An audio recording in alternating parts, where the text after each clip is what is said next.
Magandang araw mga kapuso, ito po ang mga ganap na dapat po natin abangan mamaya dito lamang po sa Binibining Marikit. Nagtapat na nga ng kanilang nararamdaman ang magkapatid dito kay Ikit at nadedma nga po itong si Drew dahil nga alam na niya na ang mahal ni Ikit ay walang iba kundi ang kanyang kapatid na si Mateo. Patuloy naman na sinisiraan ni Sofia si Ikit dito kay William na ama ni Mateo dahil nga mayroon pa ring natitirang pagmamahal nitong si Sofia kay Mateo, at sinabi nga niya kay Mateo na iniwan daw niya ang kanyang buhay sa Amerika dahil sa kanya, dahil nga mahal na mahal pa nga niya ito, ngunit si Mateo ay wala na ngang pagmamahal dito kay Sofia.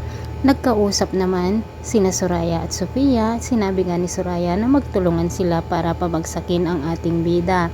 Sa pag-uusap naman nina Sofia at Drew, sinabi nga ni Drew na wala ng ibang babae na kanyang mamahalin na kundi si Ikit lamang, ngunit si Ikit ay may mahal ng iba at walang iba kundi ang kanyang kapatid at kailangan niyang magparaya.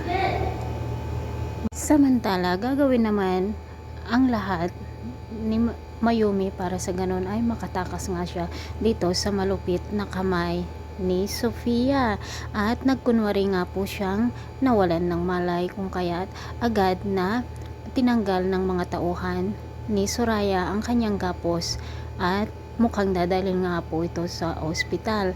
Dito na nga kaya magkaroon ng pagkakataon na makatakas ang ina ni Ikit mga kapuso, at nakita nga ni Mateo na magkayakap sina Mateo at Ikit. Galit na galit nga ito at maraming ang tutol dito sa pagmamahalan ng dalawa, ngunit ipaglalaban naman ni Mateo at patuloy na ipagtatanggol ang kanyang pinakamamahal na si Ikit.